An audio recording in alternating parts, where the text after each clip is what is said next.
পর্ব ৫ রুম্পার গোপন পরিকল্পনা ও ভূত বিদ্রোহের আগুন। দ্বিতীয় রাতের আগের সন্ধ্যায় ভূতের ভিলা যেন ভৌতিক কোলাহলে ফেটে পড়ছে। টিনের ছাদে অদ্ভুত ঠকঠক শব্দ, বাতাসের ফাঁক দিয়ে কারা যেন ফিস ফিস করে যাচ্ছে, আর চিলেকোঠার পুরনো পুতুলটা হঠাৎ হঠাৎ এক পাশে কাত হয়ে তাকাচ্ছে, যেন বাড়ি নিজেই আজকের রাত নিয়ে চিন্তিত।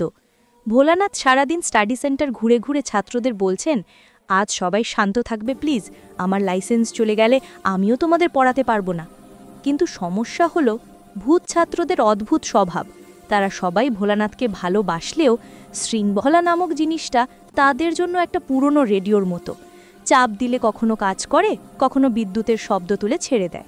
তবে আজকের বড় টেনশন আর একটা। রুম্পা আজ সকাল থেকে অদ্ভুত রকম ব্যস্ত। গোপনে এখানে ওখানে ঘুরছে, নোট নিচ্ছে, দেয়ালে কানে লাগিয়ে শুনছে, আর মাঝে মাঝে ফিসফিস করে বলছে, ঠিক আছে, এবার আমি নিজেই ব্যবস্থা করব। ভোলানাথ তাকে জিজ্ঞেস করলে সে শুধু হাসত, ভরসা রাখুন স্যার। কিন্তু ভোলানাথ জানেন, রুম্পা যতই বুদ্ধিমান হোক, আজ রাতে অগ্নিভূত মল্লিক কোনো ভুল ক্ষমা করবেন না। রাত 12টা বাজার কিছু আগে থেকেই বাড়ির চারপাশে তাপমাত্রা কমতে লাগল।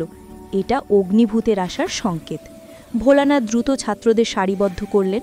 হারজিরা বৌনি, কাঠকুড়ো কিশোর, বাতাসি ভূত, কালুরাম শফিকুল সবাই এক লাইনে দাঁড়ালো। কিন্তু 3 সেকেন্ড পরেই আবার তারা জায়গা বদলে ফেলল। ভোলানাথ মাথা ধরতে যাবেন, এমন সময় হঠাৎ নিচতলার দরজা কড়মড় করে খুলে গেল, আর আগুনের মতো লাল আলো নিয়ে অগ্নিভূত মল্লিক ভেসে উঠলেন। আজ তিনি আগের তুলনায় আরও বিভীষিকাময়। চোখে দাহ, কাঁধে আগুনের রেখা, আর চারপাশে এমন চাপা গম্ভীরতা যেন রাতের অন্ধকারও তাকে দেখে সরে যেতে চায়। তিনি এসে বললেন, আজ পরীক্ষা বেশি কঠিন হবে। আজ তোমাদের করতে হবে টিম হান্টিং। একা ভয় দেখানো সহজ, দলবদ্ধভাবে করা কঠিন।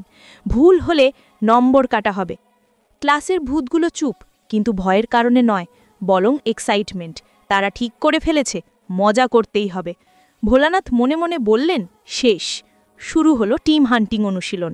প্রথম টিম হারজিরা বৌনি, কাঠকুড়ো কিশোর আর বাতাসি ভূত। পরিকল্পনা ছিল হারজিরা গা ঝমঝম আওয়াজ করবে, কিশোর দরজা খটখট করবে, আর বাতাসি হালকা ঠান্ডা বাতাস দেবে। কিন্তু বাস্তবে হলো, হারজিরা এত শব্দ করল যে তার পাঁজরের অর্ধেক খুলে পড়ল।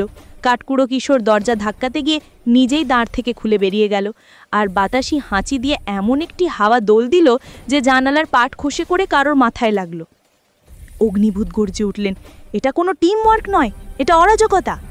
হঠাৎ তখনই রুম্পা সামনে এসে বলল, স্যার একটু থামুন, আমি একটা জিনিস লক্ষ্য করেছি। এরা ব্যর্থ হচ্ছে কারণ এরা একে অন্যের স্বভাব জানে না। ভূতরা একা কাজ করতে পারে, কিন্তু একসঙ্গে করতে শেখানো হয়নি। আপনারা পরীক্ষক, শুধু ভুল দেখছেন, কিন্তু শেখানোর সুযোগ দিচ্ছেন না। এই কথায় ক্লাসের সব ভূত থমকে গেল। কেউ কোনোদিন অগ্নিভূতের সামনে তার বিরুদ্ধে যুক্তি দেয়নি। অগ্নিভূত ধীরে ধীরে রুম্পার উপর আগুন চোখ ফেললেন, কিন্তু রুম্পা এবারও পিছিয়ে গেল না। তারপর সে বলল, আপনি যদি সত্যি চান ভূতরা ভালো হয়, তাহলে তাদের দমিয়ে নয়, সমন্বয়ে শেখাতে হবে। পরিবেশ ভারী হয়ে গেল। হঠাৎ অগ্নিভূত কথা বললেন, তুমি মানুষ হয়ে ভূতের কাজ শেখাও। রুম্পা বলল, যদি স্যার চান আমি একবার দেখাতে পারি।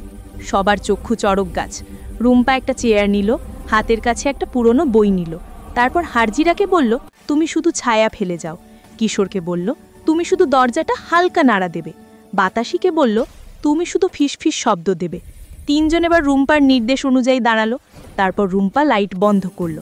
পরের মুহূর্তে অসাধারণ জাদুর মতো এক নিখুঁত হন্টিং ঘটল।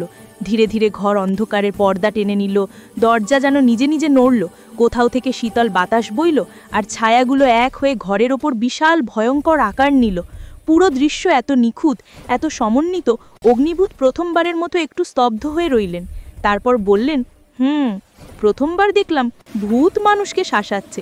কিন্তু ঠিক তখনই সমস্যা শুরু হলো। বাকি ছাত্ররা ভাবল, রুম্পা তো দারুণ মজা করছে, এবার তারাও করবে। কেউ উল্টো ভাষা শুরু করলো, কেউ শেকল ঝাঁকালো, কেউ হঠাৎ বালিশ ছুঁড়ে মারল। এর ফলে পুরো হন্টিং দৃশ্য ভেঙে গেল। ছায়া গায়েব, দরজা খুলে গেল, বাতাসি হাঁচি দিয়ে ভাঙা পাতা উড়িয়ে দিল, এবং অগ্নিভূত ভয়ঙ্কর রাগে চিৎকার করলেন, এই সেন্টারে শৃঙ্খলা নেই। যদি কালও এমন হয়, এই সেন্টার বন্ধ। অগ্নিভূত মিলিয়ে যাওয়ার পর ভোলানাথ ধপাস করে বাতাসে বসে পড়লেন, হাত মুখে দিলেন। রুম্পা, এখন কি হবে? রুম্পা বলল, চিন্তা নেই, আজ ওরা আমাকে মানছে, কাল থেকে আমি কড়া ট্রেনিং চালাবো। কিন্তু ঠিক তখনই স্টাডি সেন্টারের পেছন দিক থেকে এক অদ্ভুত গর্জন ভেসে আসলো, একটা গভীর কম্পিত গলা, যা ভোলানাথ আগে কখনো শোনেননি। হাড়জিরা কাঁপতে কাঁপতে বলল, ওটা কি নতুন ভূত? রুম্পা থমটে গেল, আর ভোলানাথের মনে প্রশ্ন জাগলো, পরের রাত কি শুধু পরীক্ষা নয়, কোনো